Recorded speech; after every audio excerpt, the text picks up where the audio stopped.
Hoy vamos a, primero, bienvenidas a las Jornadas Argentina 2050, ¿qué país queremos en 30 años? Algunas ya estuvieron el jueves pasado cuando tuvimos el primer panel que abordaba bueno, las cuestiones de la mujer.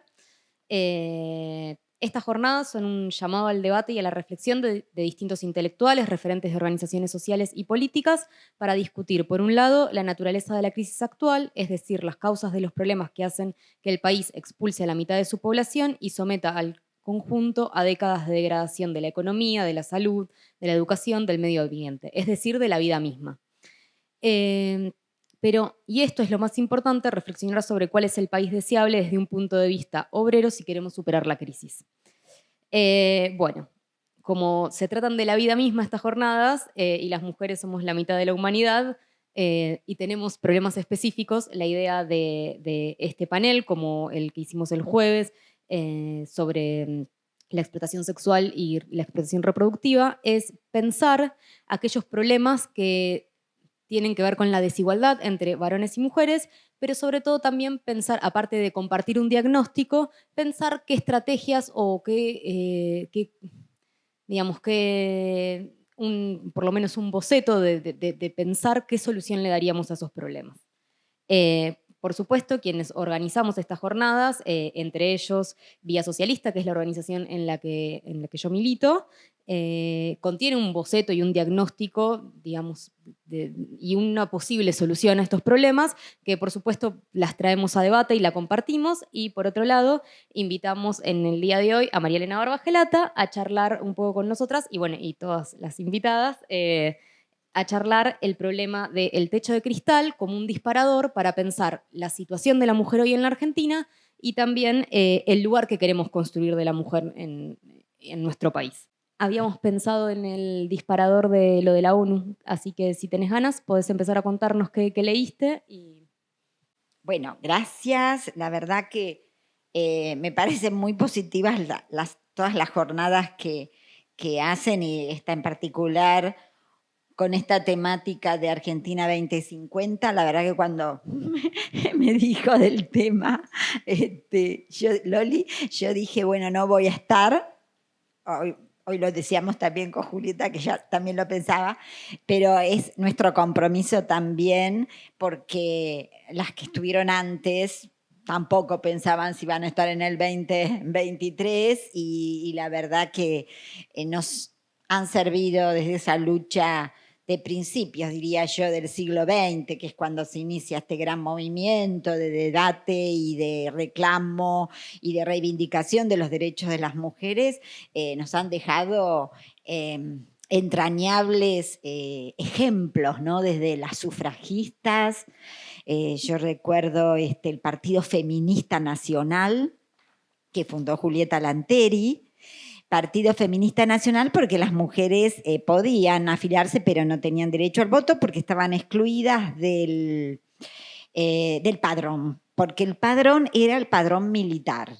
Entonces, como el servicio militar y el militar, todo lo que tenía que ver con ejército o fuerzas armadas, era varones, las mujeres no votaban. Y ellas se presentaron porque en realidad no había ningún impedimento. De hecho, San Juan ya en 1920 y algo hizo una votación incluyendo a las mujeres a nivel municipal, pero con el gobernador, creo que era Cantón en aquel entonces, y las mujeres votan por primera vez, ya en 1924-26. O sea que no había un impedimento, sin embargo, les dijeron, no, ustedes no pueden votar porque no están en el listado. O sea, los argumentos son muchos y muy variados.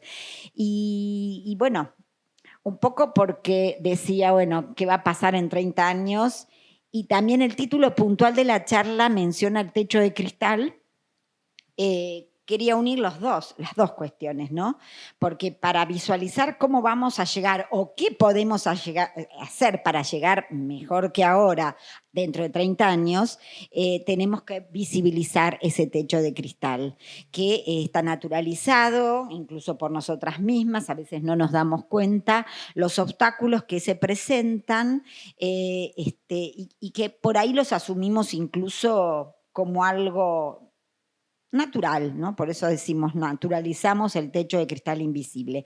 Así que es muy importante tener conciencia de ese techo de cristal y comenzar a ver cómo lo seguimos perforando, porque ya se ha perforado.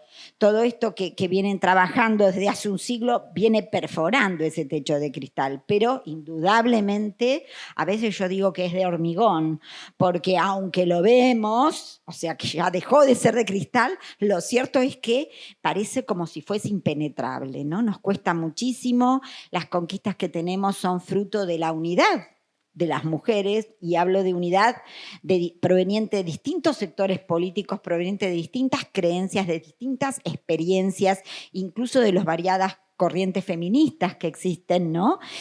Si no nos unimos, y por eso me duele muchísimo cuando hacemos las marchas separadas, consignas que parecen que son infranqueables, cuando incluso se puede ir en una marcha con distintas consignas. Bueno, parecería que la mirada tan sectaria, en cierta forma, yo creo que nos debilita y nos recorta.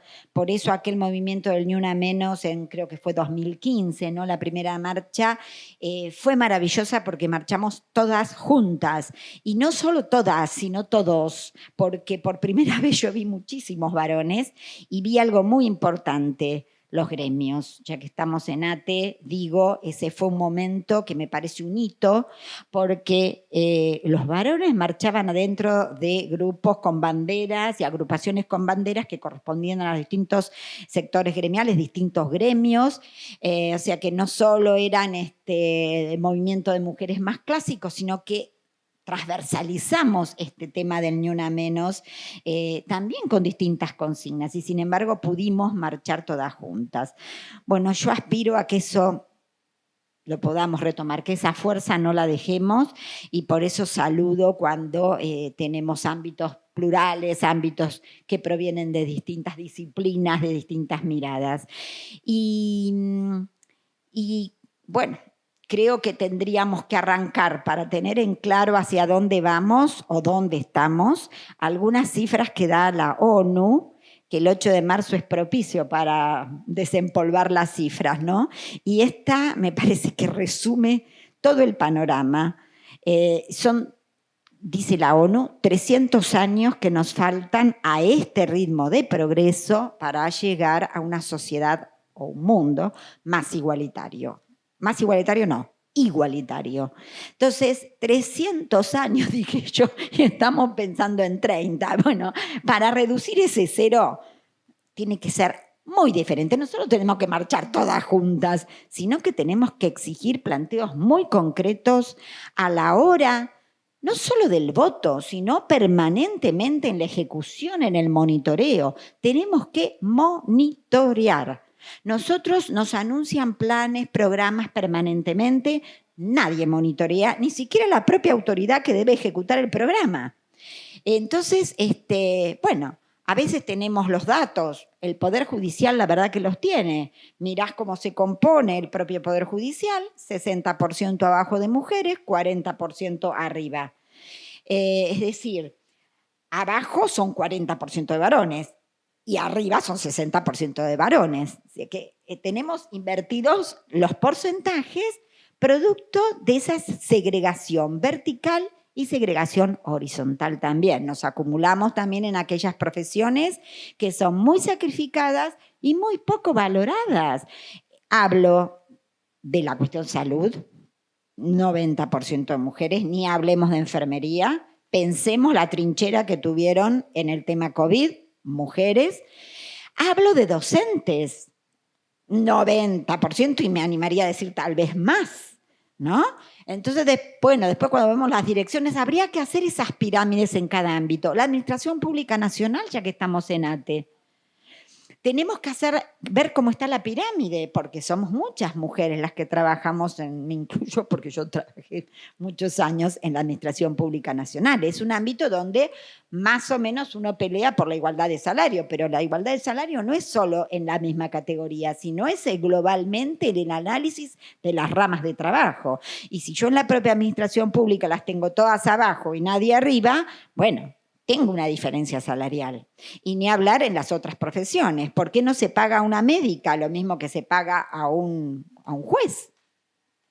¿Por qué no se paga a una docente? No digo un juez, pero por lo menos lo que cobra, no sé, un visitador médico. Por lo menos, o sea, la diferencia salarial, este famoso 27%, un tercio que cobramos menos, que es eterno siempre, y en el mundo también estamos con las mismas cifras, se da en virtud de estas ramas de trabajo. Entonces, tenemos que tener un plan para luchar contra esa segregación horizontal y esa segregación vertical que nos excluye de los lugares de decisión.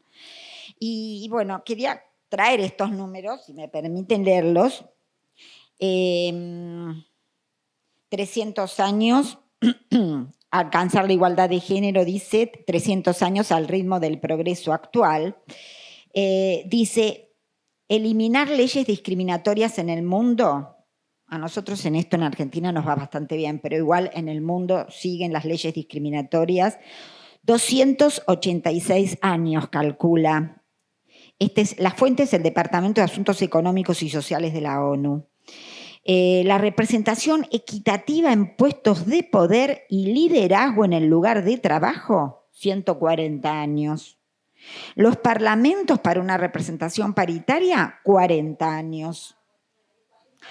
Sí, porque nosotros vamos bastante bien en esto porque tenemos la ley de paridad, pero con esa ley incluso llegamos al 40, y donde no existen estos instrumentos, por eso voy a volver con la importancia de estos instrumentos que son acciones positivas, lo que llamamos acciones positivas, discriminación pero en favor del sector menos representado, que en este caso son las mujeres, en los lugares de trabajo, los lugares de liderazgo, en las representaciones políticas, cuando el cargo es ejecutivo, ni hablar. No estamos, tenemos menos del 10% en cargos ejecutivos a nivel municipal, es decir, en intendencias, y prácticamente ninguna hoy ciudad importante se encuentra en manos de mujeres. Teníamos Rosario, pero ahora hay un varón. Tuvimos 8 años, una intendenta mujer. Y nada más. Córdoba no, Buenos Aires ni hablar, así que estamos muy lejos de esa paridad.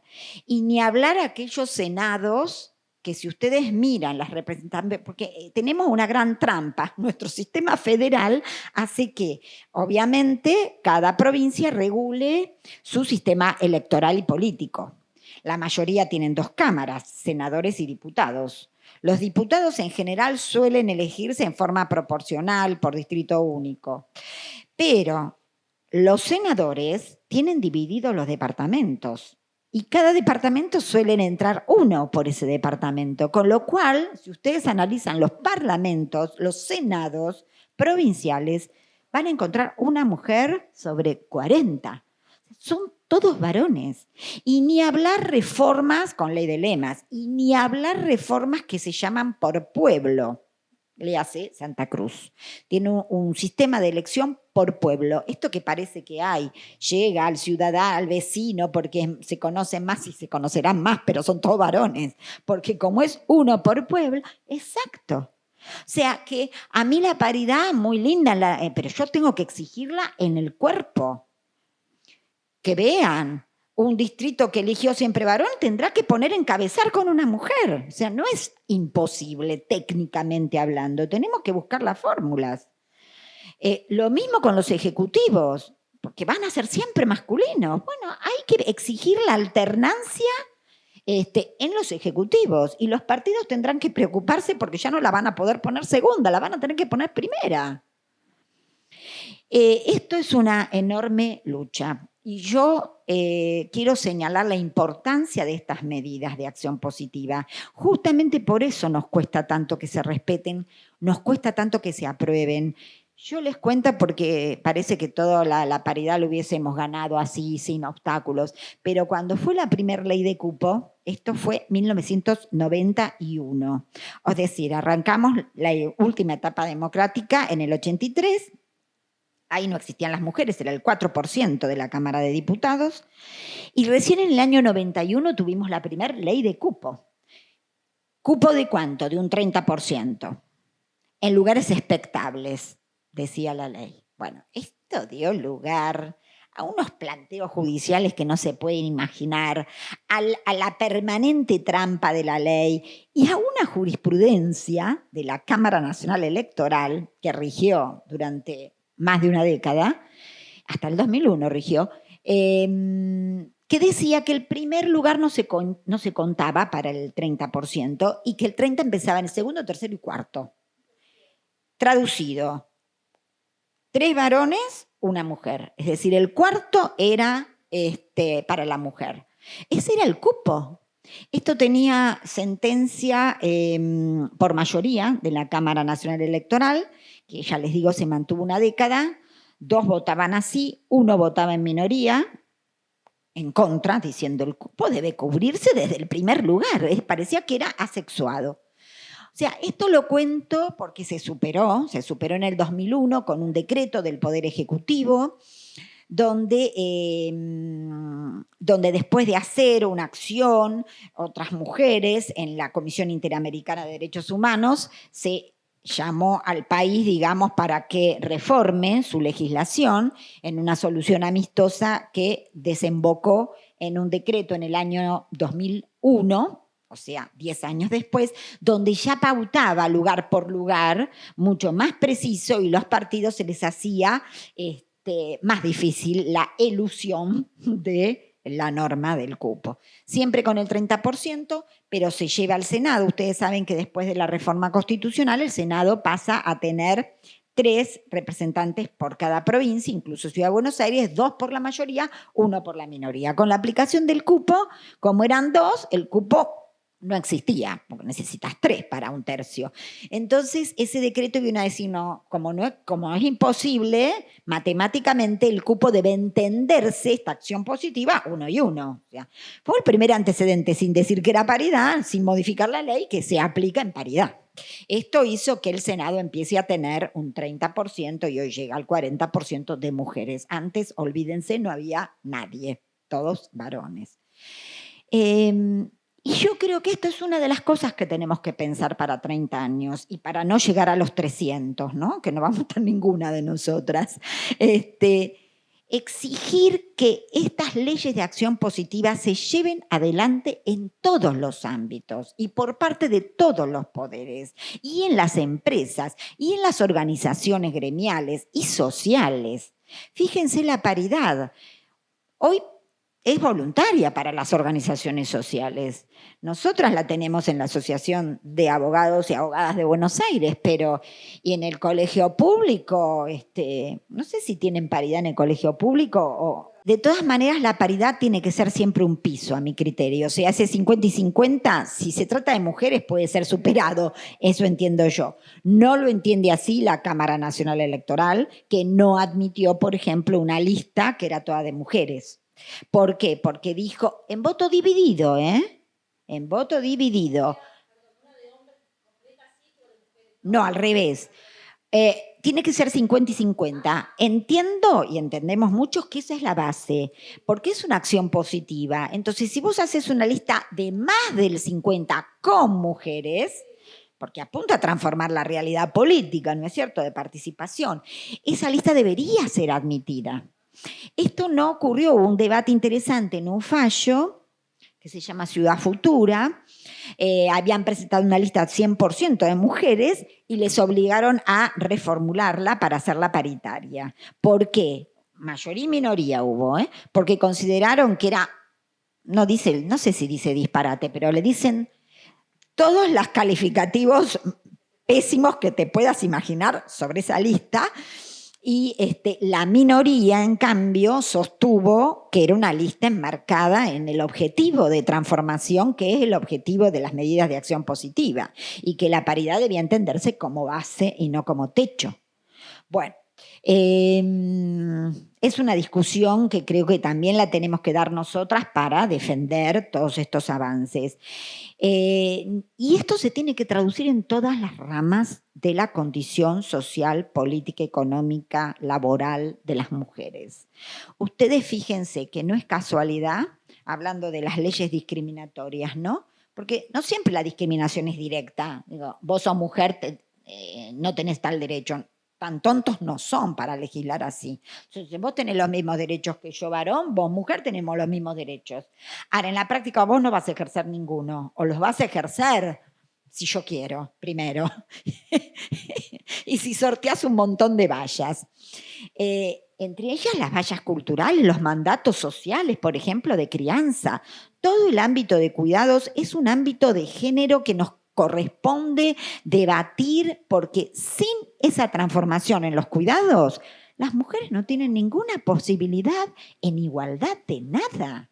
Ni siquiera de hacer una maestría, un posgrado, una especialización. Después llegas al concurso y todos los sellitos los tienen ellos, pero nosotras no la tenemos, porque tuviste que criar a tus hijos. Esta es la realidad. Si esto no lo compartimos, y fíjense cómo se refleja esto del cuidado y de la concepción absolutamente androcéntrica en este aspecto, donde todo es a favor del varón y nada a favor de la mujer en el cuidado, las responsabilidades, que las leyes del trabajo básicas, que son la ley de contrato del trabajo, que tiene más de 40 años, nunca pudo modificarse en lo que tiene que ver con el trabajo de mujeres.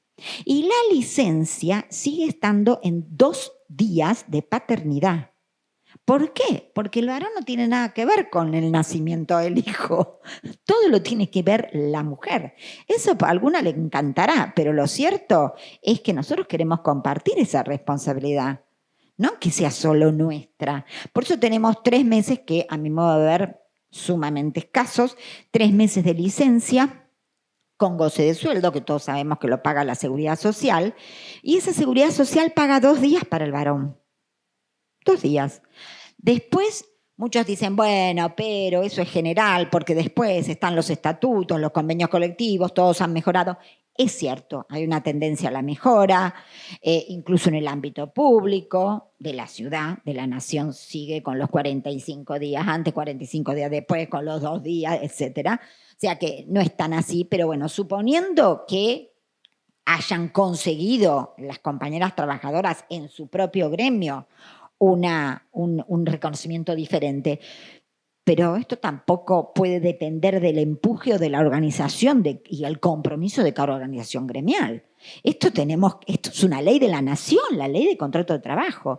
Y les digo más, si hay una ley que se intentó modificar en forma así abrumadora, ha sido esta. Y nunca se pudo.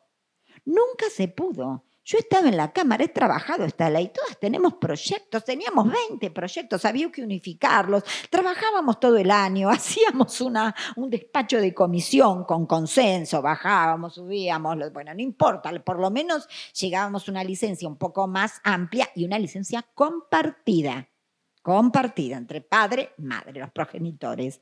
Muy bien, no pasaba de la Cámara, no pasaba de esa Cámara a la otra, moría en la otra Cámara y viceversa, sacaba Senado, morían diputados, sacaba diputados. Esto fue así y sigue siendo así.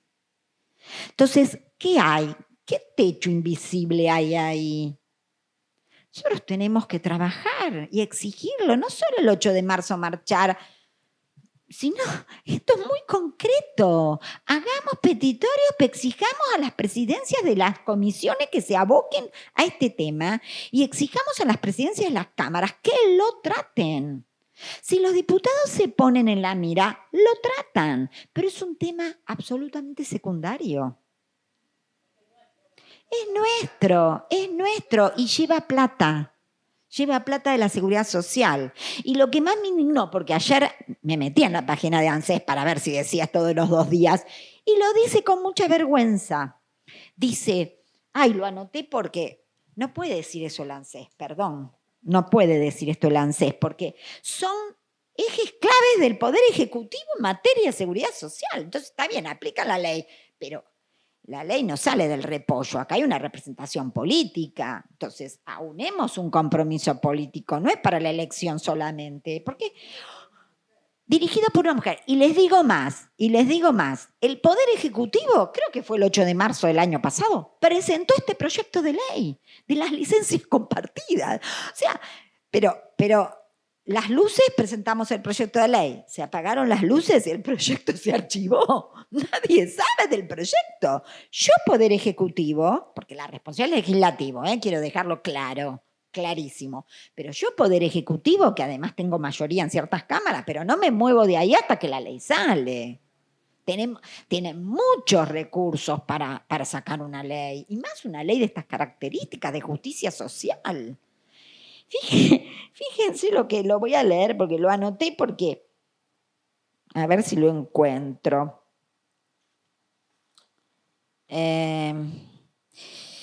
Bueno, el informe Mi Argentina, si ustedes se meten en Mi Argentina, el ANSES también, bueno, reconoce que es un reclamo desde varios sectores de la sociedad. El cambio, ¿no?, en las licencias. Reconoce que es un reclamo desde varios sectores de la sociedad e incluso del movimiento feminista de la Argentina. Incluso del movimiento feminista. Bueno, tomaron nota, por lo menos. Igualmente, solo la mitad de las trabajadoras gozan de este derecho, la mitad queda fuera por no estar en relación de dependencia. Este también es un argumento por el cual siempre se posterga el debate. Bueno, está bien, pero pasa por otro lado, el otro 50%. Por lo menos me ocupo del 50% que sí tiene el régimen de la seguridad social, porque con ese canto, claro, se hace una bola tan monstruosa que no toman ni un tema ni el otro. Esa es la realidad. Así estamos, ni un tema ni el otro. Otro ejemplo de techo de cristal que quiero señalar, que es similar a este otro, ¿no? Pasa a segundo plano. Se han firmado varias veces despachos de comisiones, es decir, acuerdo de las comisiones para que se trate en el pleno de la Cámara. El estatus constitucional de la Convención de Belén do Pará. En la Convención de Belén do Pará, para quienes no la tienen presente, es una convención específica, interamericana, donde los países se comprometen a luchar y a tomar muchas medidas que la Convención trae sobre violencia contra la mujer, para prevenir, sancionar y erradicar la violencia contra la mujer. Esta convención, a diferencia de otras, incluso la Convención contra toda forma de discriminación contra la mujer, no forma parte de nuestra Constitución Nacional, porque las demás convenciones de derechos humanos sí forman parte. Esto no es que impacte inmediatamente en los derechos de la mujer, pero traduce el compromiso del país, de la sociedad, para eso está la Constitución, ¿no?, de darle el máximo reconocimiento. Entonces hubo varias iniciativas de incluir esa convención en el artículo 75, sería de la Constitución Nacional, donde están los otros tratados. Ustedes saben que se retira en las sesiones, cuando le toca el tratamiento, se retira, no se trata, y nadie dice nada. La última fue ahora en diciembre, ¿eh? En diciembre se retiró del Senado. Desapareció. O sea, hay una negociación por abajo, indudablemente de los antiderechos, porque como les digo, tampoco es que impacte inmediatamente en los derechos de la mujer. Es más que simbólica, es operativa, pero es un reconocimiento constitucional. No hay forma. Techo de cristal. Silencio, no se ve más nada. Tenemos que denunciarlos, tenemos que hacer una agenda para no llegar al 2030 con, no sé si 300, van a ser 600 si seguimos de esta forma, porque hay ciertos retrocesos.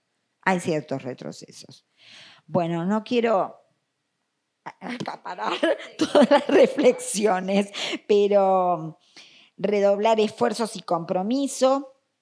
Sí, a las listas, por ejemplo, yendo a medidas concretas, ¿no?, porque me parecen fantástica la campaña que largó Claden ahora en las listas de candidatos sin abusadores ni violentos.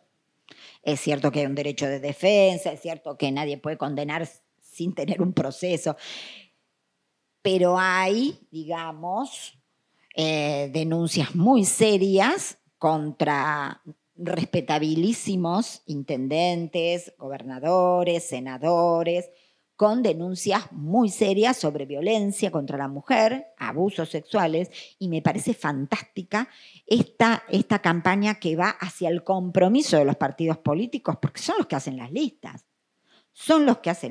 Y ahí borran todos los antecedentes. CLADEM con una organización de Tucumán.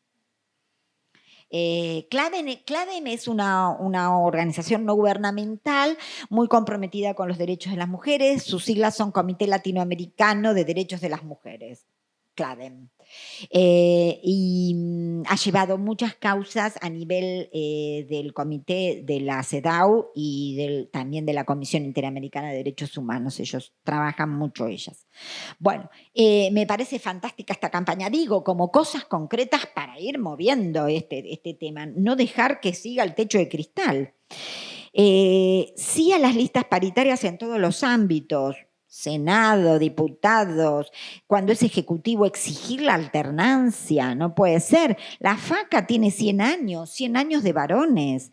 Logramos después de 10 años de lucha incorporar la paridad, FACA, perdón. Voy a aclararlo porque nadie sabe, es la Federación Argentina de Colegios de Abogados, lo digo así porque uno se acostumbra a actuar en esos ámbitos. Y bueno, y tienen una pared toda llena de los presidentes. Bueno, vayan a la UBA, a la Universidad de Buenos Aires o cualquier ámbito, chicas. Todas las paredes tienen, en el caso de la FACA, 100% de varones. En el caso de la UBA, en la Facultad de Derecho, la primera fue Mónica Pinto y luego continúan varones, pero ha roto ahí una cuña. Fíjense lo difícil que es en la historia de una institución académica donde las mujeres son más de la mitad de las egresadas y de brillantes promedios, y nosotros tenemos la pared con varones de decanos. Esto es la segregación vertical. O sea que paridad en todos los ámbitos, son acciones positivas y paridad como base, no como techo. Sí a la capacitación y sensibilización en género en todos los ámbitos, ni que hablar en el ámbito sindical, uno de los ámbitos más machistas que podemos registrar. Y donde a veces las comisiones de la mujer son aisladas cuando hacen cosas, ¿no? Y tienen que hacerlas solas, sin apoyo. Muchas veces son separadas y hacen mucho, sí hacen mucho. Entonces, esto es bueno reconocerlo y plantearlo, y es bueno trabajar para sostener esos espacios y que no sean cooptados en los ideales de esos espacios. Porque no es un sello, ni está de moda. No sé por qué se prendieron las luces, inauguré una Secretaría de las Mujeres, cuando se apagó la luz le saqué la silla, el presupuesto, o puse a alguien que no tenga ningún compromiso. Eso tiene que ser colectivo. Tiene que ser colectivo y tiene que monitorearse. Hicieron sensibilización en género las cúpulas de los sindicatos. ¿Hicieron? No hicieron nada. No cumplen con el cupo sindical, menos van a hacer una ley Micaela a ese nivel. Y no necesitamos una ley que lo diga, porque esto parte del compromiso de las instituciones. Entonces, esto es lo que tenemos que exigir. Si no, vamos a seguir en el mismo nivel y con las mismas leyes ahí muertas en el cajón. Bueno, quiero señalar, porque no todo es tan negrito. Por ejemplo, quiero señalar el triunfo en el Consejo de la Magistratura de la Nación. ¿Qué pasó en el Consejo de la Magistratura? Un órgano de poder importantísimo, es el que designa a los jueces y el que juzga a los jueces. No la Corte, pero el resto de los jueces en la ciudad de Buenos Aires, los jueces que se llaman nacionales y todos los jueces federales del país. Hubo que elegir, completar, digamos, mandatos. Quedaban 7 meses de mandato y hubo que hacer una elección para elegir nuevos consejeros. Todos los consejeros que había eran varones. Entonces, ¿qué se planteó? Se planteó una acción positiva. Esa elección, por más que no fuera un mandato completo de 4 años, sino de 7 meses, tenía que ser de mujeres, porque no había ninguna. Entonces, si yo aplicaba paridad o cupo de 1/3, no entrábamos. Ni paridad, porque el primer lugar, varón. O sea, hubo que hacer una elección donde se dijera, se plantean mujeres y se deben elegir mujeres. O sea, las listas se pueden presentar, todos los sectores que quisieran presentar, presentaron, pero mujeres. Esto recibió una impugnación de la FACA, que les comentaba, de la Federación Argentina de Colegios de Abogados, porque dijeron, los varones nos sentimos discriminados y los varones estamos afectados a nuestro derecho de igualdad. Bueno, contestamos diciendo de que, al contrario, la desigualdad se afectaba si no se cumplía con esta discriminación positiva de mujeres, porque nunca iba a poder equipararse el 100% que había hoy con ese plus que había que agregar que por lo menos fuesen mujeres. Bueno, el Consejo de la Magistratura resolvió aceptar este criterio, o sea, ellos promovieron ese criterio, no aceptaron la impugnación de la FACA y se hizo la elección de esta forma. Para mí es un antecedente importantísimo, porque ahí la paridad fue piso. La lista se presentó con mujeres consejeras. Entonces, es un antecedente que a mí me parece que tenemos que difundirlo, que tenemos que rescatarlo, porque aparte uno de los poderes que tiene incidencia, estamos hablando del Consejo de la Magistratura de la Nación.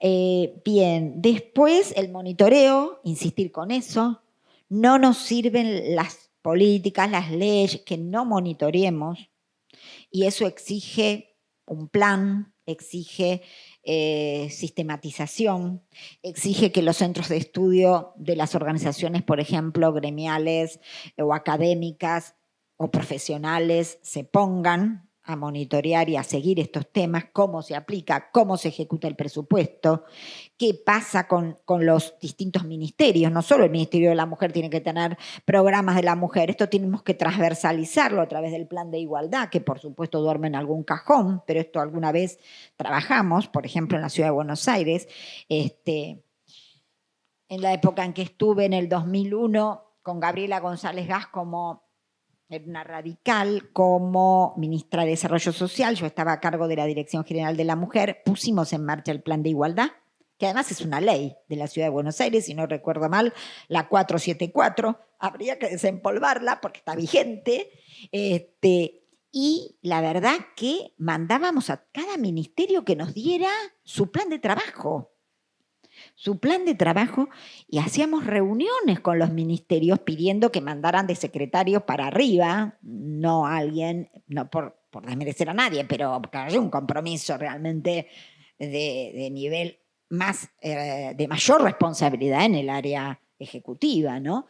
Y bueno, y lo trabajamos, yo estuve 1 año y medio, lo trabajamos muy bien, sé que después siguió unos años más.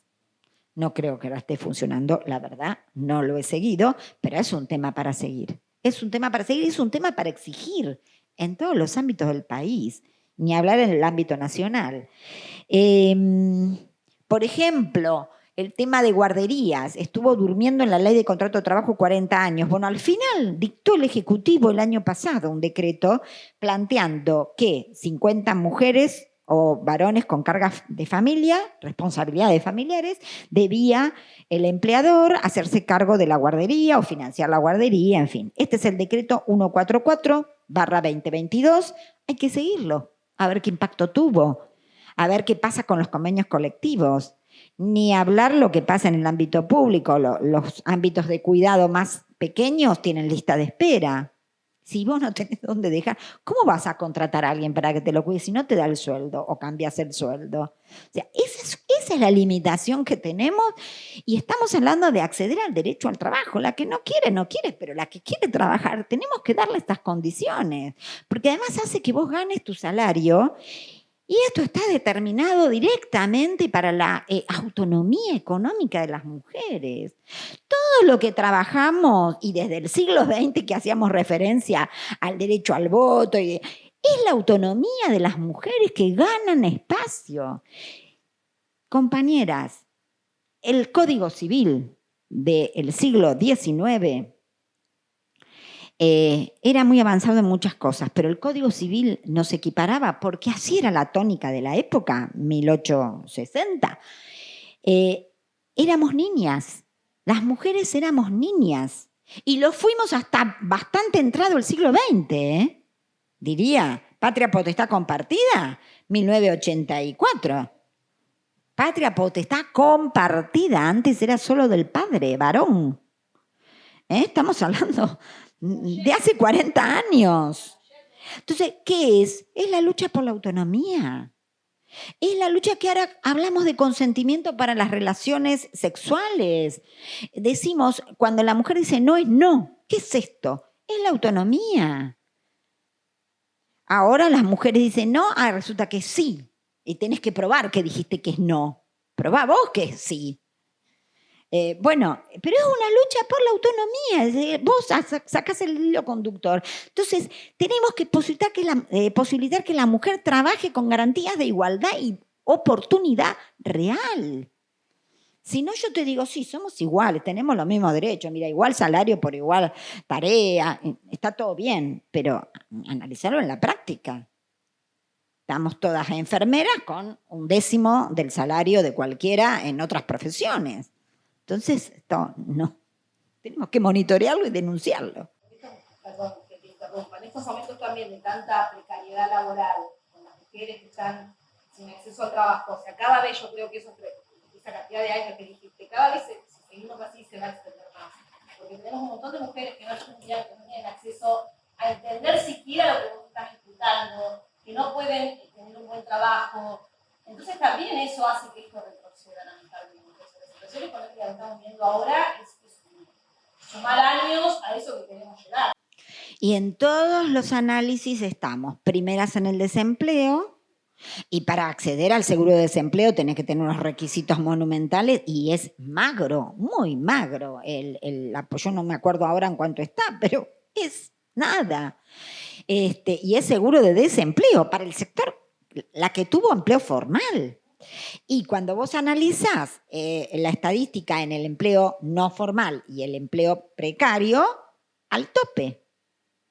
Y cuando analizás las horas destinadas al cuidado y comparás mujeres y varones, creo que llevamos 2/3 nosotros, 1/3 los varones. O sea, por donde lo mires, la desigualdad se incrementa. Por donde lo mires, la pandemia la ha incrementado.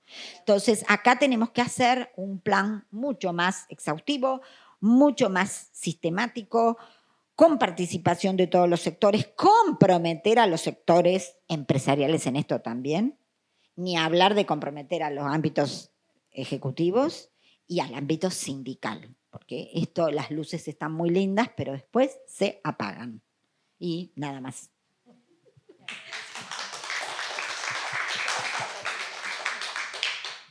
Bueno, para sumar algunos datos, si bien lo del techo de cristal, por ejemplo, tenemos mujeres en cargos jerárquicos, un 5,4% son las mujeres y los varones el 8%, por ejemplo, de diferencia en la brecha. Después, pero con mujeres, sí. Esto en, por ejemplo, todo lo que tiene que ver con sector empresarial, digamos, no donde accede por ahí la ley de toda la parte más de listas y legislativo, que ahí por ahí la ley un poco más de impacto hace. Y después, por otro lado, pero la educación terciaria completa de las mujeres tienen un 30,9%, mientras que los varones 17,7%. O sea, las mujeres estamos mucho más capacitadas. Al doble. Y sin embargo, ocupamos menos o sea, ellos ocupan casi todo el personal jerárquico. Por ejemplo, habíamos hablado de las ramas en las que se emplean las mujeres y las tareas de cuidado. Por supuesto, donde más mujeres hay, o sea, las ramas más feminizadas, son las peores pagas. Tenemos, bueno, servicio doméstico, ni hablar, 98,5% mujeres. Enfermería, 79%. Confección, 60%. En docencia, el 73%. Y a todo esto pensando solo el 20,7% del empleo industrial formal. Pero en docencia salió el tema de la pandemia. Por ejemplo, tenemos por un lado lo que le pasó, cómo impacta esto a las niñas que estudian. A nivel internacional existe un consenso fundado de que la interrupción escolar y la posterior, digamos, que se vuelva, afecta a la deserción, afecta mayoritariamente a las mujeres. Por la maternidad adolescente y por las tareas de cuidado. La madre tiene que salir a trabajar, entonces las hermanas mujeres se quedan cuidando.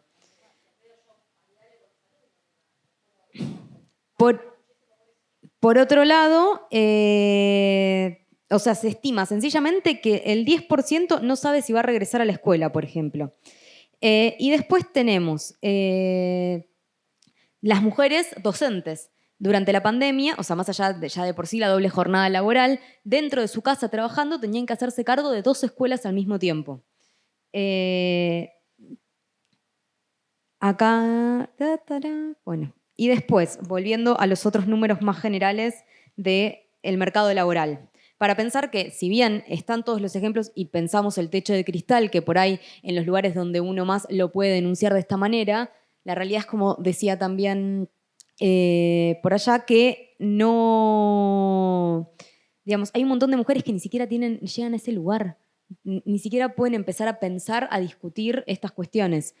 Tenemos, por ejemplo, bueno, tareas de cuidado no remunerado, el 84% de las mujeres, 16% de los varones. Menor tasa de actividad laboral, 50,2% de las mujeres. Después tenemos desocupación de mujeres, el 8,3%. Más de un año de desocupadas, el 34,5%. Subocupación, 15%. El 76% del total de las horas destinadas de una mujer en su vida diaria son a las tareas domésticas. Y ahí recordaba una película que la traducción sería No sé cómo ella lo hace, que Sarah Jessica Parker explicaba en la película que, digamos, que la diferencia entre por qué un varón y una mujer dormía menos tenía que ver, ella explicaba una teoría que hablaba de una lista, que es la carga mental, básicamente. La carga mental, que implica no solo todo lo que tiene que hacer ya de por sí en el trabajo, sino que es quien se encarga desde la firma en un cuaderno de comunicaciones hasta que llegue el regalo al cumpleaños al que tiene que ir la criatura. I don't know how she does it. O sea, no sé cómo ella lo hace. Después... la brecha salarial, habíamos hablado. Bueno, el 21,3% en el empleo formal y el 37,9% en el empleo informal. Bueno, las licencias por nacimiento, todo lo que Marilena explicaba también. Obviamente, si en un montón de trabajos, ¿para qué vamos a tomar una mujer si sabemos que la mujer, si se enferma el hijo, o sea, la primera pregunta, ¿sos madre? Porque si sos madre, vos ya sabés que por lo menos tantas veces al año va a faltar esa señora al trabajo porque... se va a tener que quedar cuidando a alguien que se enferma y que no puede ir al colegio en ese momento. En relación a eso, en las salas de pediatría de los hospitales se pide por favor que sea la mujer quien se quede con el nene, si bien no es legal, el pedido es de que se queden las mujeres. Y bueno. Por otro lado, si en un trabajo vos tenés premio a la presencialidad, a la asistencia, ¿cuándo vas a ganar ese plus de dinero? Perdón, que ojo, porque también está perfecto si es la mujer que se quiere quedar. O sea, el tema es esto, que sea la mujer la que se quiere quedar. Pero la verdad es que mi hija se enfermaba, me quería quedar yo, por ejemplo, con más buen padre que ese padre. Es decir, que eso también esté contemplado en nuestros trabajos, y que no sea que no te van a tomar porque vos te vas a hacer cargo del cuidado de tus hijos y están enfermas. Está bien, pero eso es un arreglo familiar. Otra cosa es que a vos en la sala de pediatría te sugieran, por favor, que se quede. Bueno, hay que ver también por qué prefieren que se quede la madre, ¿no? Ahí hay un tema también interesante de abordar. ¿Por qué quieren que se quede la madre en un hospital? Porque el padre se va. Y bueno, por las cuestiones morales, hace un rato, mientras iba armando y buscando algunos datos, hablábamos con una compañera, es la socialización. Es como el patriarcado nos socializa. Cuando uno se encuentra con una situación en que ve que todos los varones que una tiene cerca tienen las mismas taras con ciertas cuestiones, y uno dice, ¿esto es genético? ¿O vos tenés algún tipo de problema que no entendés cómo hay que hacer esto? Porque yo lo resolví, fui y lo resolví. Entonces, y tampoco lo sabía hacer. Simplemente llamé, digamos, no sé, quien tiene hermano varón lo comprende rápido. ¿Cómo es que yo aprendí a hacer ciertas cosas tan rápido y vos estás así? ¿Cómo? Sí, o era una cuestión, mamá lo hacía, entonces uno imita, uno se construye por ahí, puede ser una casa muy igualitaria, pero no quita que, bueno, yo resuelvo esto de esta manera porque, digamos, es la socialización, es como estamos socializados y tiene que ver con lo que decía de los mandatos. Esta cuestión que es algo que no se ve justamente, son cosas que no se ven porque si bien nosotros vivimos en una sociedad que tiene dos sistemas que son totalmente complementarios, que bueno, el otro día veíamos en la charla del jueves con explotación sexual y explotación reproductiva, por ahí su cara más cruda, eso no significa que en el día a día, o sea, eso es lo que muchas mujeres sufren y a lo que queremos evitar que lleguen y sacar a todas las que estén ahí. Pero también, por otro lado, hay muchas mujeres que sin llegar a esas situaciones extremas, todos los días, de a poquito, el patriarcado va erosionando más el capitalismo, entonces llegamos a mujeres con doble jornada laboral, agotadas, con situaciones de salud que no pueden cubrir, y cuando llega el momento de que ellas tienen que ir al médico, se encuentran con una situación en la cual, ¿cuándo tengo tiempo para ir a hacer esto? Si tuve que hacer todo esto anterior. Y eso particularmente a quienes le pasa y a quienes lo sufren, que es más del 80% de la población argentina, son a todas esas personas que son asalariadas. Depende el ámbito donde trabajen, tengan un trabajo formal, no lo tengan, informal, más precario. La realidad es que son trabajadoras. Si yo no salgo a trabajar, y puede ser una cuestión de elección, obviamente, vamos por la autonomía de las mujeres, es necesario que las mujeres tengan sus ingresos. Siempre era el plan, ¿cómo se llamaba el plan ese, Andre, que habíamos escuchado en una asamblea? Era acompañar, que claro, estábamos en una asamblea organizando una marcha y habían venido unas compañeras de unos barrios que eran beneficiarias del plan Acompañar y contaban: la cantidad de dinero que nos aportan es tanta, yo no hago nada con esto. Entonces, esa mujer no tenía a dónde ir ¿a dónde iba? Vivía con un violento, no podía irse porque bajo un puente. Después, por otro lado, uno piensa, bueno, la situación más extrema, un refugio, que tienen que existir, tienen que ser de calidad, todas las trabas que les ponen. Hijos mayores de 15 años varones no pueden entrar. ¿Esa mujer va a dejar a su hijo de 15 años solo?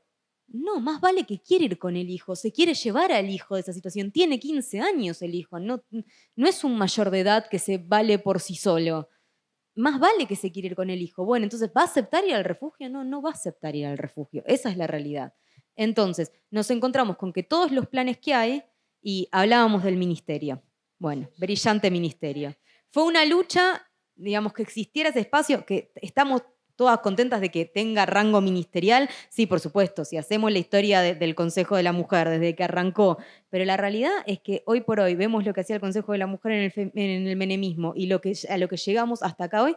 Y la realidad es que era más feminista con el menemismo, que por lo menos había 2 o 3 personas que estaban luchando por ciertas cosas, por lo menos la ley de paridad estaban intentando dar. Acá nos encontramos con un montón de programas que tienen nombres muy pomposos, pero que después, cuando uno va a ver qué está pasando, cómo se cumplen, cómo se llevan adelante, no benefician a nada y nos dejan tiradas. Por otro lado, la discriminación positiva. Las mujeres estamos siendo discriminadas porque hoy por hoy muchas de las leyes que se suponen que son para la igualdad de género justamente están hablando de género y no de feminismo. Entonces ahí se genera una confusión gigante, porque de vuelta aparece en el vale todo, que entra cualquier cosa, y la realidad es que nosotras estamos discriminadas por una cuestión biológica. Nacimos siendo mujeres, no elegimos esto, es lo que somos. Y a partir de nuestra capacidad de reproducción, nuestra condición biológica, un montón de cosas en la vida no son mucho más difíciles. El famoso chiste de arranca la carrera, van bien y de repente aparece un lavarropas, de repente aparece un bebé, de repente aparece, y el tipo llega con esfuerzo, lo más probable también, pero en el medio no tuvo que saltar 40.000 cosas. Y eso es una realidad que no es una elección, que tiene que ver con cómo fuimos socializados, que está totalmente marcado con el patriarcado. Entonces, sí monitorear, sí construir, pero también el feminismo tiene que pensar dónde están sus alianzas, construir esa agenda para las mujeres en pos de su situación, porque muchas veces nos encontramos con que, bueno, vamos por acá, que seguramente va a salir, apoyamos esto, y ya les pasó a las feministas que buscaban el sufragio en Estados Unidos. Fueron con el movimiento abolicionista de la esclavitud, lo militaron, y cuando llegó el momento de ir por el voto femenino, las dejaron solas de vuelta, porque bueno, ya está, se había solucionado lo que nos importaba a nosotros, y bueno, ustedes chicas sigan haciendo esfuerzo, en algún momento lo lograrán. Yo, obviamente, creemos de nuestra perspectiva que feministas debemos ser todos, varones y mujeres, por supuesto, porque el feminismo va en pos de un mundo de igualdad, no de la diferencia, justamente. Quiere construir a partir de esa diferencia la igualdad, porque la diferencia biológica existe y nos hace como humanidad. El problema es cómo socialmente traducimos que esa diferencia no genere diferencias sociales.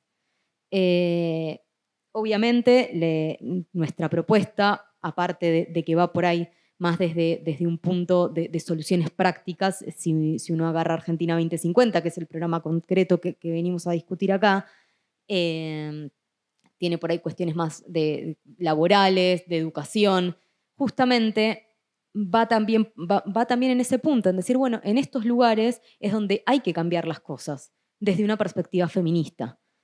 Que un partido tenga en su acta constitucional, que en sus listas, en su programa político donde se presente, estén los puntos, como por ejemplo, abolición de la prostitución, a mí me gustaría encontrarlo en algún lado, porque no aparece en ningún lado eso, por ejemplo.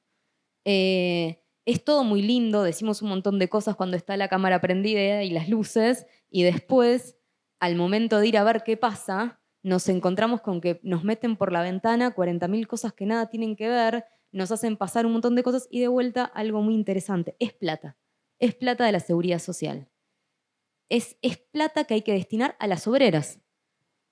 A todas, en los distintos ámbitos en la que están más en situación crítica, como aquella que está haciendo malabares para llegar a dejar al hijo al colegio y llegar a trabajar. Es plata que no se destina porque es un gasto que no importa. Y es secundario justamente cuando todo el tiempo decimos, porque es un tema de segunda. Y sí, claro, si nosotras estamos subordinadas, somos de segunda, ese es el problema. Necesitamos una política que nos ponga en lugar de igualdad. Obviamente con las representantes, eso es totalmente necesario porque aparte van a estar votando las leyes, van a estar moviendo la cuestión si no estamos ahí. Pero también por otro lado, buscando, digamos, no confiar en ciertas políticas que ya hoy por hoy nos han demostrado que esta gente solo va a sacar ese cartel cuando convenga sacarlo, porque ya lo han demostrado. Digo, vuelvo con el tema del aborto, pero fuera realidad, ¿cuántos años estuvo el aborto dando vueltas? Y cuando fue votado, no fue el proyecto de la campaña, fue otro. Está bien, estamos todas contentas, pero con muchas limitaciones. No fue el proyecto que construyeron las feministas, con consenso, con años de encuentros nacionales de mujeres, de peleas. Y por otro lado, y abrimos si quieren, el tema de la historia. Toda esta historia que venía contando de que no aparecemos en los cuadros, pero a la vez sí tenemos que estar en los cuadros, porque la historia de la humanidad, la mitad la hicimos nosotras. Entonces muchas veces estaba el Partido Feminista Nacional, siempre hay un montón de mujeres y sobre todo en la política nos sale más fácil a las feministas, pero en la ciencia, en un montón de lugares siempre hubo un montón de mujeres trabajando por ese conocimiento y, por ejemplo, no aparece en ningún lado. Digo, en la historia, si uno abre las cosas, no aparece esa otra parte de la historia de la humanidad que somos nosotras, que hicimos, que estamos, y es de vuelta el patriarcado. Si estamos ahí, ¿por qué no aparecemos? Si siempre hicimos cosas, ¿por qué siempre después el cuadro? Y bueno, y tiene que ver con esto, con este techo que lo llamamos de cristal porque no se puede ver y porque siempre los números dan más a, bueno, hay tantas en un parlamento, hay tantas en un puesto jerárquico de una empresa, pero también por otro lado, en cualquier lugar, cuando miramos los números, se complica, porque o no hay mujeres, o las hay, pero en condiciones siempre mucho más adversas. Pero bueno, sería eso.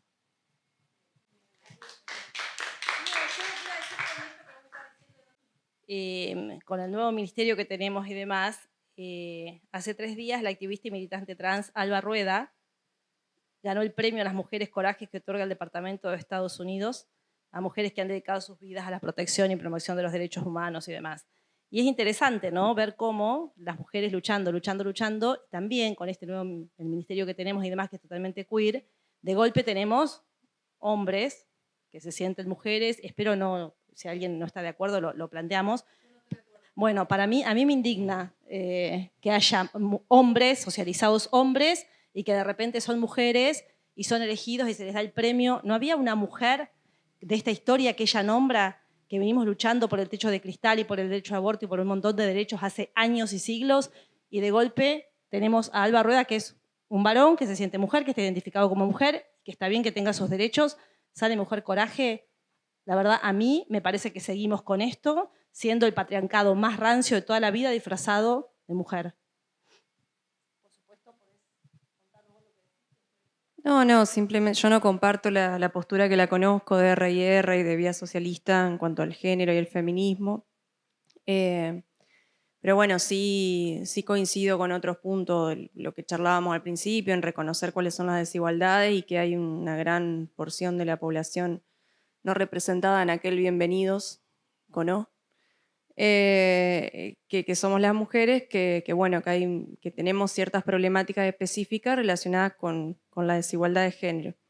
No, sobre eso solamente decir que a mí por ahí me preocupa, o sea, la paridad fue una lucha que todavía sigue siendo buscada, ¿no? Que se conquiste, pero también a veces una se sorprende cuando de pronto llegan algunas mujeres a ciertos lugares y no es lo que una esperaba, ¿no? Es como que la representación ahí falla, porque bueno, tuvimos una ministra de mujeres y géneros y diversidad, y no me importa si ella gana premios o no, la cuestión es que su política y la política de su partido y al interior de su partido, la cantidad de mujeres que hay, no han logrado torcer la balanza, o sea, más a los intereses que tendrá por otro lado, por la clase social y no por el género o al menos por la situación de las más desfavorecidas vinculadas con eso. O sea que también a veces uno dice que es importante alcanzar esos lugares de poder, pero también después uno dice, ¿para qué? Bueno,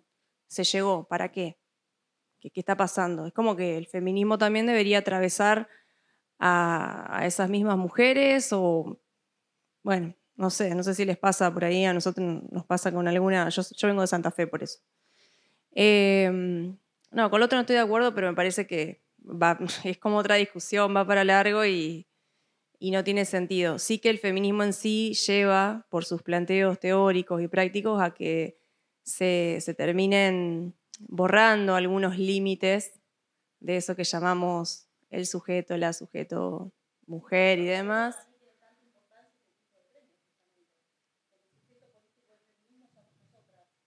Claro, pero bueno, como no termina habiendo una esencia, entonces esto de discutir, por ejemplo, los roles en la sociedad hace que, bueno, podamos decir esto lo puede hacer cualquiera, no hay algo anclado en nuestra biología que impida que los varones hagan cargo de las tareas de cuidado. Y todo así va llevando después a la pregunta de, bueno, ¿qué me define a mí como mujer? Lo que me define es históricamente la situación en la que estoy hoy y por qué sucede eso. Pero en la medida en que eso se va rompiendo, bueno, se generan estos problemas, pero son de otro orden. Me parece que sí estamos en coincidencia de un piso para discutir otras cosas que son más urgentes, como lo que decide la violencia sexual, la prostitución, bueno, el techo de cristal y todas esas cuestiones.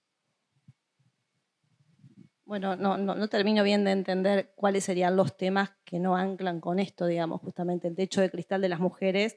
Estamos en estos momentos y parte mucho del Ministerio de los Géneros y demás con esta superinclusión donde tenemos un montón de hombres ocupando lugares o espacios de mujeres. A eso iba, digamos, por eso me parece importante.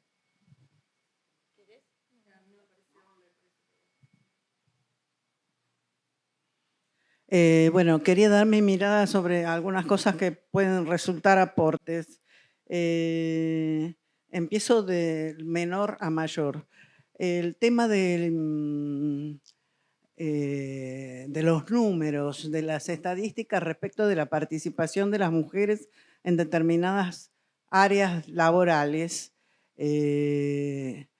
Por ejemplo, hay un caso, para traer un ejemplo concreto, el caso de Erika Sosa, chofera de colectivo, que que se tuvo que hacer una acción de amparo a partir de la Defensoría General de la Nación para que ella pudiera ser chofera de colectivo, ¿no? Y ya había otro antecedente de una compañera Cisneros, Mirta Cisneros. Entonces yo me pregunto, también la ausencia de mujeres en muchas áreas de la industria, creo que vos lo mencionaste, de la industria dura, vamos a decir así. Entonces yo me pregunto, ¿por qué no puede haber una normativa que apunte al cupo?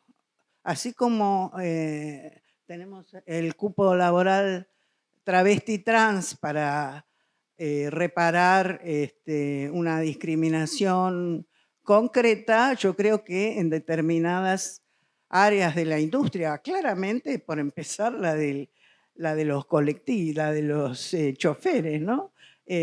O estudiar, esto por cuanto vos pedías ideas o aportes, se me ocurre que se podría trabajar este aspecto, ¿no? de cupos en determinadas áreas. Segundo, el tema de las licencias parentales. Yo no tengo claro, pero para mí me parece que más allá de que sí tienen que ser claramente compartidas e igualitarias, me parece que tendrían que ser obligatorias. ¿En qué sentido? Que en otros países es así. No sé si me equivoco, pero por lo menos en Suecia, por lo menos en España, inclusive creo que no son iguales para el hombre y para la mujer, pero se la tienen que tomar. O sea, no es que, bueno, está, pero en definitiva nunca se la toman porque, o sea, no es lo mismo, ¿no? Inclusive hay comentarios, muchos trabajadores varones cuando vuelven a la actividad, después de una de esas licencias, le cambió la cabeza porque vieron en los hechos, hay anécdotas y vieron en los hechos lo que significa ese trabajo que nunca les había tocado hacer de esa manera mientras su mujer estaba trabajando. Eso me parece que es importante. Ese tema de las licencias me parece importante. Y había otra cosa que ahora se me está escapando, pero sigo con lo que tenía anotado, que es el tema de también cómo algunas políticas se presentan como políticas de reconocimiento de los derechos de las mujeres, pero en realidad no terminan siendo efectivas o no tienen ese origen claramente. Algunas personas se enojan porque yo digo esto, pero lo voy a seguir diciendo, y esas son las que se presentan como, concretamente, la asignación universal por hijo y la moratoria previsional mal llamada jubilación de ama de casa. La moratoria previsional, que ahora acaba de salir una nueva, tuvo una consecuencia no buscada, un efecto concreto, que es que el 80 o el 90%, cuando salió en su momento, ¿no? Hablo 2005, 2008, se jubilaron mujeres porque no tenían de qué manera jubilarse. Pero no es que se pensó en eso cuando se elaboró. Todos, muchísimos hombres también, cualquiera puede usar la moratoria de servicios autónomos y poner cualquier actividad, como decíamos antes, porque es una ficción que tuvo un efecto positivo. La ley que salió el año pasado respecto del reconocimiento de un año de trabajo por hijo y con 2 años si el hijo era discapacitado, etcétera, etcétera, que también se presenta como una política a favor de las mujeres, pero eso es absolutamente parcial, porque primero hay un montón de mujeres que no tienen hijos, ¿no? O sea, las tareas de cuidado no son solamente tener hijos, ¿no? Y además consolida la imagen, el rol de la mujer, claro, maternando y siempre asociada al hijo, o sea, la ancla en esa función. Y la AUH hace algo por el estilo, porque lo que o sea, hay gente que no tiene nada y recibe la AUH. Bueno, perfecto.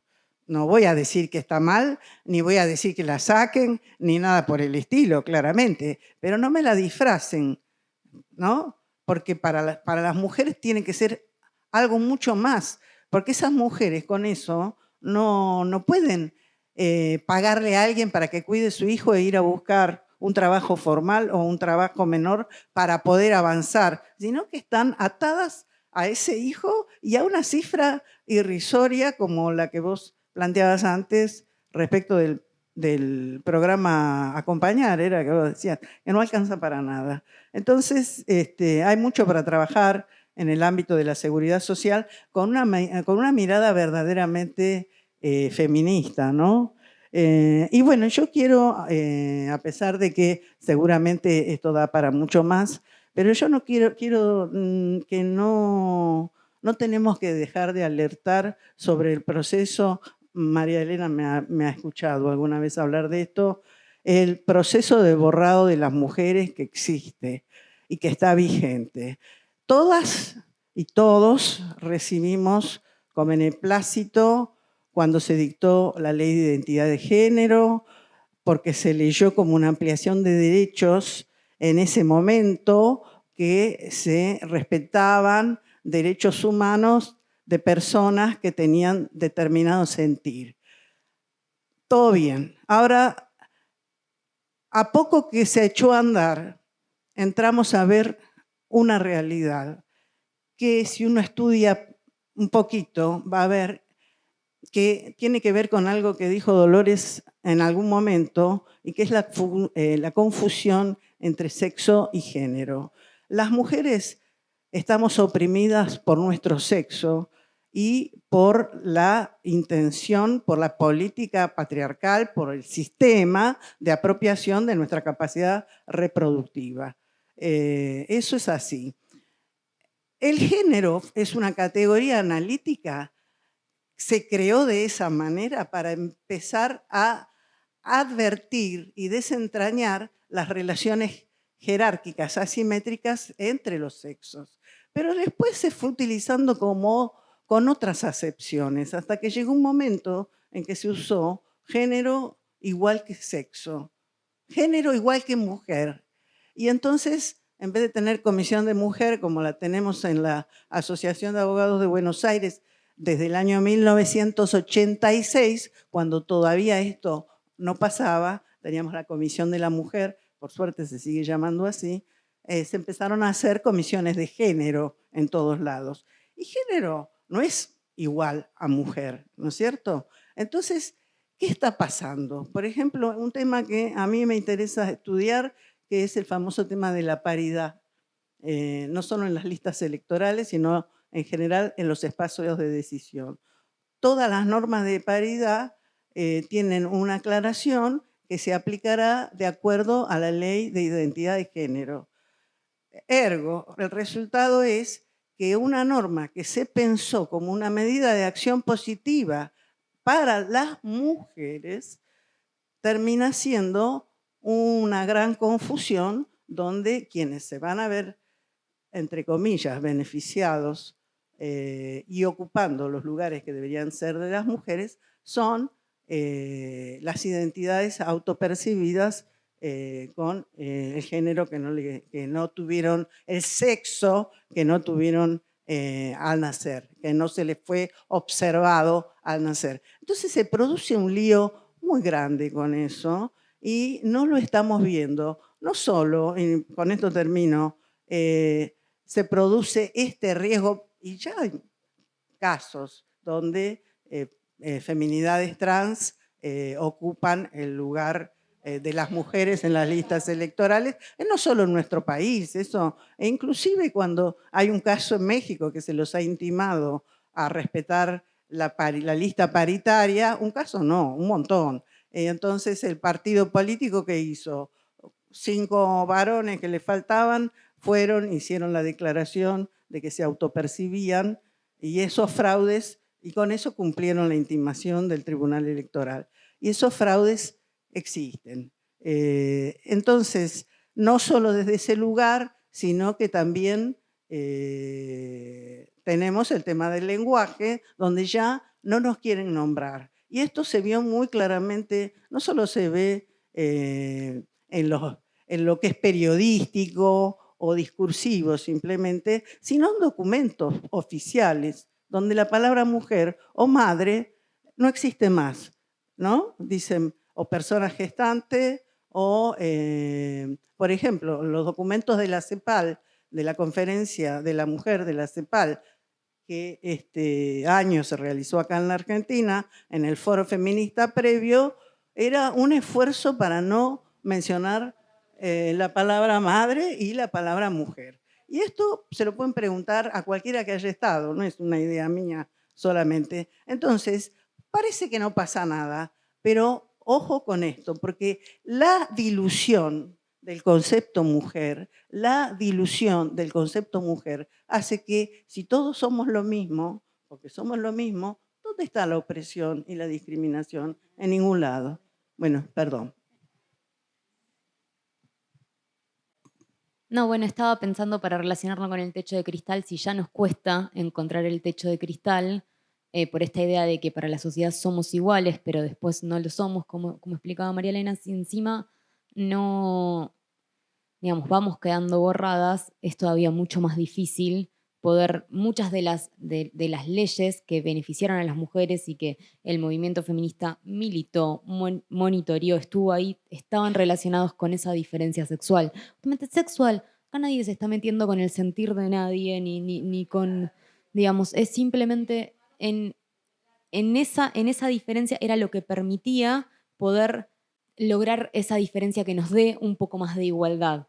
Si vamos borrando eso, cómo se cae todo eso que se avanzó y esos 300 años parecen todavía más complicados, digo, porque me pongo a pensarlo y digo, bueno, ¿cómo seguimos con esto? Disculpa, el movimiento de mujeres que nada, ¿Puede ser el micrófono así que grabado? el movimiento de mujeres que hay muchas maneras De ser mujer y de esa identidad de mujer, mujeres marrones, mujeres trabajadoras, mujeres ocupadas, mujeres madres, mujeres que no quieren maternar, múltiples maneras de ser mujer. Me parece que el ojo tiene que estar puesto, o sea, ese techo de cristal no viene dado por, o en todo caso identificar que no viene dado por el colectivo de las personas LGBT en el que están las mujeres lesbianas también, porque no se reconocen esas, por ejemplo, en esa capacidad, no sé, o esa heterosexualidad o la capacidad reproductiva, o porque tienen otros proyectos que no tienen que ver con la familia heterosexual, etcétera. Me parece que la mirada, uno puede hacer la mirada y decir, bueno, tal gobierno, tal gestión de gobierno está utilizando esto para no ocuparse de otros problemas que son más, que implican decisiones más contundentes y que implican recursos mayores. Entonces, bueno, parece que está haciendo algo el Ministerio de la Mujer, Diversidad y Género porque saca un DNI no binario. Bueno, no, ya sabemos que no, pero el enemigo no son las personas y las identidades y pensar que el género avanza y que nos quita de la agenda. No, la agenda la tenemos que poner los movimientos de mujeres, como los ponemos, digamos, desde los encuentros de mujeres, como los ponemos encuentros de mujeres lesbianas, travestis, trans, etcétera, etcétera. No importa, pero digo, la agenda, si estamos, si somos, si estamos en los sindicatos, si estamos en las universidades, si estamos en las organizaciones sociales, ¿qué pasa que no podemos poner la agenda? ¿Es porque está lleno de travestis y trans que están ocupando esos lugares? No, entonces me parece que hay que cambiar ahí la mirada para ver dónde está realmente esa traba, ese enemigo. Si es un gobierno que lo está utilizando a su favor, bueno, saber que está ahí, pero no que tiene que ver con que estas otras personas que también han sido excluidas sistemáticamente de miles de otros lugares lleguen a tal o cual lugar y que tampoco van a dejar de lado las causas de las demás mujeres en este sentido. Yo lo último que aclaro, bueno, las lesbianas son mujeres justamente, o sea, no por hacer la diversión. Y las mujeres somos diversas, somos marrones, blancas, gordas, feas, lindas, madres, no madres, o sea, todo eso es ser mujer, ¿entendés? Entonces, lo que nosotros estamos planteando con esto, las mujeres somos diversas, nuestra lucha ha sido, porque como planteaba la compañera, nosotras hemos sido segregadas en base a nuestro sexo, no a nuestro género. El género es la construcción social que en todo caso querríamos derribar o combatir. Estamos, justamente desde que entró todo esto con tanta fuerza al movimiento feminista, lo que nosotras, o lo que yo personalmente puedo ver, es que han adquirido un montón de posiciones de poder, tienen cupos laborales, tienen un montón de cosas y han avanzado tan rápido como si fueran hombres justamente. Y nosotras somos las que seguimos sin tener lugares para mujeres golpeadas, el tema de las violaciones, porque no te viola un género, te viola un pene masculino en líneas generales, esas mujeres siguen sin tener contención, seguimos sin guarderías para nuestros hijos. O sea, todos nuestros problemas de mujeres que se derivan justamente de nuestro sexo no tienen solución. Y no tienen solución ni de cerca, y no hemos logrado sacar la cabeza del agua cuando se viene toda esta gran ola de las identidades de género, que aparte está diagramado desde arriba y desde afuera, no es inocente lo de la identidad de género, que viene como a terminar de revolcarnos por el piso. Esa es la postura, ¿entendés? No es por decir dividir o que no tengan sus derechos humanos, que los tengan, pero son otra cosa. A mí personalmente me interesa seguir luchando por los derechos de las mujeres, de las nacidas mujeres. Bueno, yendo, digamos, en partes. Yo pertenezco a un partido político en el cual milita quien tiene ganas y quien defiende este programa. Entiendo que legislar normas de una sociedad, sea la socialista, que es a la que pretendo llegar, o sea la actual peleando por esa igualdad, no se puede determinar una legislación a partir de los sentimientos de cualquier persona, sea de género, de cómo quiere desarrollar su sexualidad, de cómo se siente cuando se mira al espejo. Entiendo que uno tiene que legislar y construir leyes a partir de la realidad en la cual está viviendo. La realidad concreta de cosas que son materiales y que no cambian. Si yo no como todos los días, me voy a morir. Si, digamos, los sentimientos son algo que por suerte fluye, que por algo cambia y que por algo a lo largo de la vida vamos cambiando un montón de cosas y por ahí lo que pensábamos hace 10 años o lo que nos gustaba hace 10 años cambió, hay algunas cosas que quedan y que nos van a seguir gustando toda la vida y hay cosas que no nos gustan, los ñoquis, por ejemplo, y no los voy a cambiar. Es algo que hasta el día de hoy, todos los años intento probarlo, no me gustan. Digamos, justamente, y no por eso, yo voy a agarrar y voy a decir, como yo siento esto, esto tiene que ser de esta manera. Creo que tenemos que construir una sociedad donde la diversidad de los seres humanos esté presente, pero que no por ese deseo, digamos, porque si es por los deseos de cada uno, tenemos en la puerta de entrada, por ejemplo, el alquiler de vientres, que es un tema que es bastante complicado, porque digo, o la prostitución, porque yo deseo tener sexo hoy, voy a pagar y voy a obtenerlo. Y el deseo de la otra persona que está del otro lado, ¿cuál es? Que tiene que llegar a fin de mes, que le tiene que dar de comer a alguien, que tiene que comer ella. Entonces, justamente, lo liberal es el consenso liberal en el que vivimos. Digo que hoy la gran mayoría de los candidatos que se están presentando y que tienen bastante, digamos, como opción de voto, es gente que está planteando justamente esto. ¿Y qué es el liberalismo? Y es el abuso constante. O sea, es llegar a un punto en el cual nada importa, es el abuso de unos pocos sobre la gran mayoría. Entonces, y eso está ligado también al posmodernismo y a todo lo que abrió. Esta idea del deseo. Somos lo que queremos ser, somos... No, hay realidades concretas que muchas hay que transformarlas. Y no es meterse puntualmente con gente. No estamos hablando de gente. Estamos, no, digo en el... No, digo por el ejemplo de es porque hay mucha cantidad de personas trans en un lugar. No tiene que ver con eso. Tiene que ver con tendencias que se van dando. Cuando acá las chicas contaban todo el tiempo dando ejemplos históricos, dicen, bueno, el fallo, y esto marcó, y esto... Y cuando uno va mirando la ley, digo, no sé, yo estudié sociología y Durkheim construye para ver el hecho social en la división del trabajo social, agarra y dice, bueno, vamos a mirar la ley, vamos a mirar el derecho y a partir de ahí voy a poder marcar que hay determinadas tendencias en la sociedad que marcan ciertas cosas porque acá lo puedo ver. Bueno, estamos escuchando que vamos viendo cómo la sociedad en la ley, en los fallos que va dando, en las normativas, en los avances, va armando un montón de cosas que van marcando.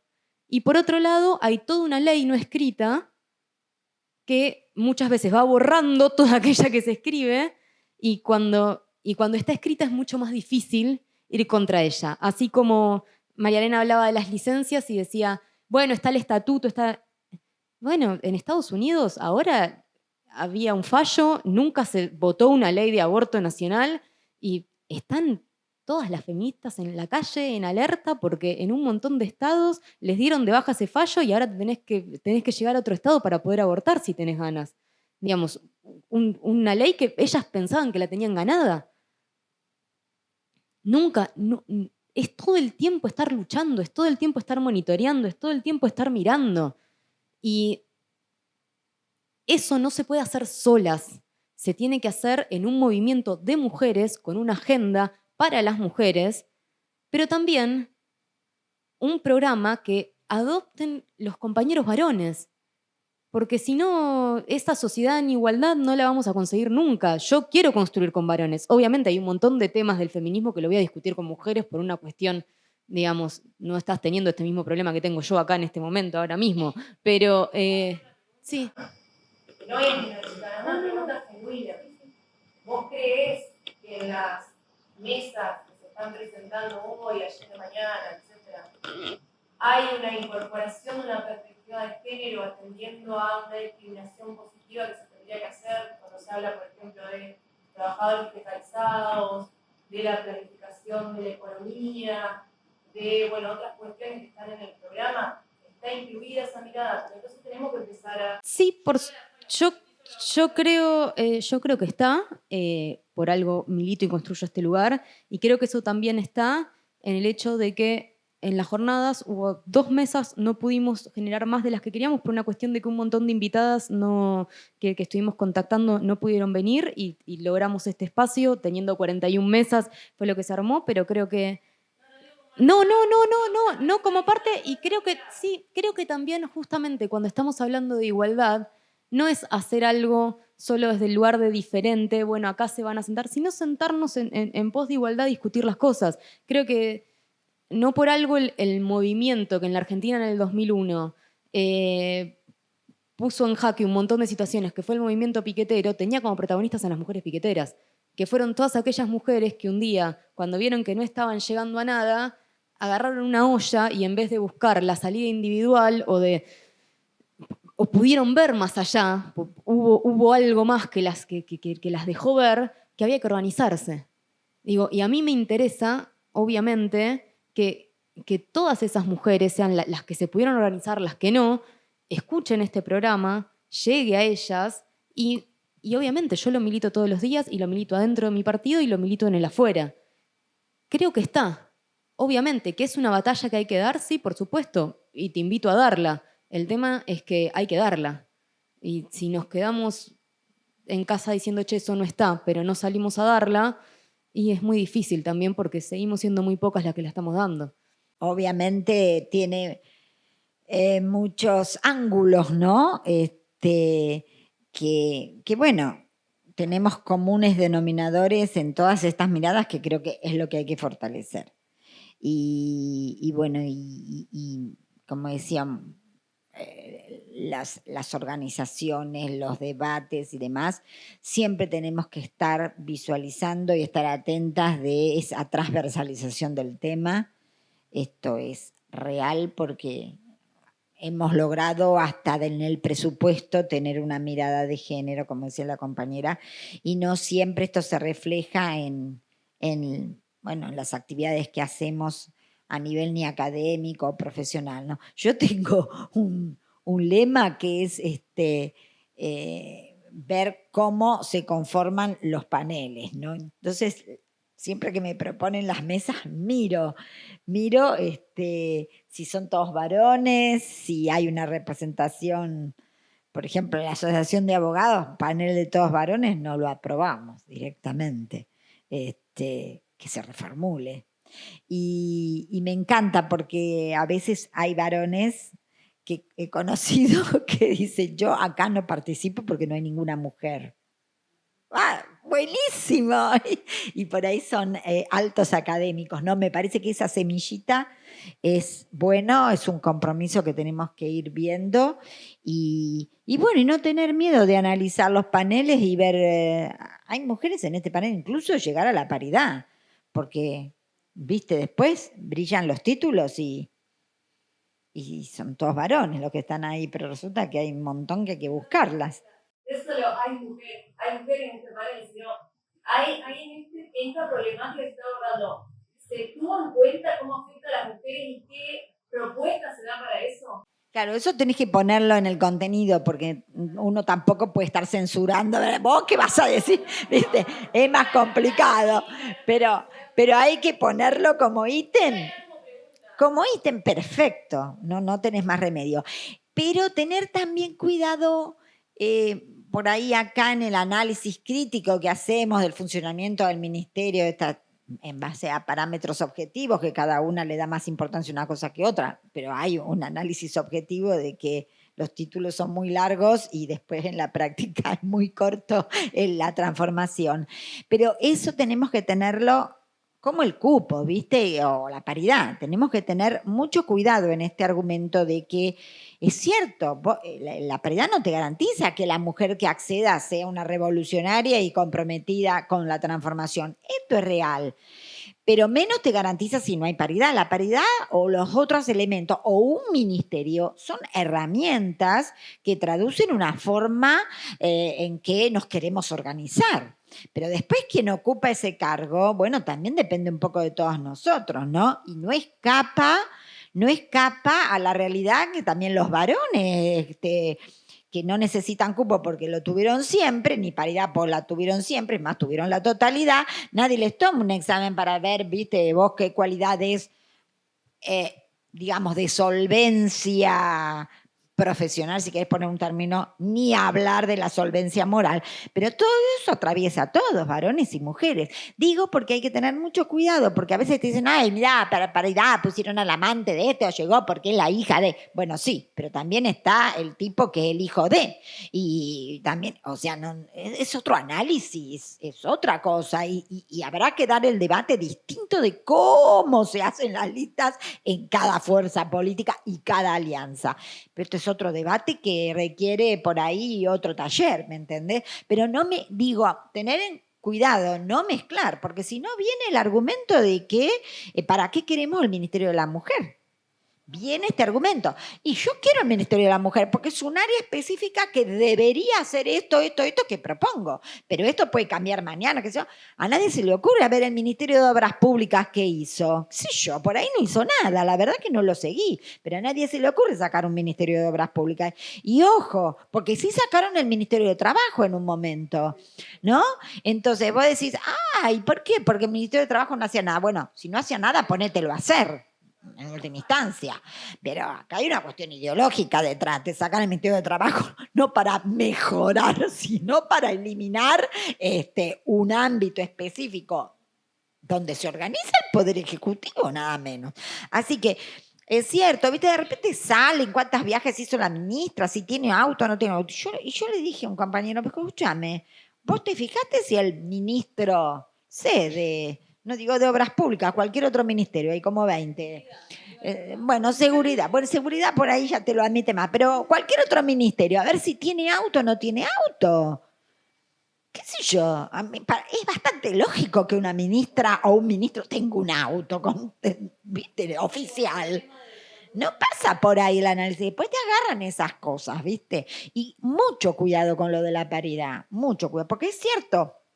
En las listas que te ponen los tipos, te ponen a esta porque es amiga mía. Pero esto también lo pone a este varón porque también es amigo mío.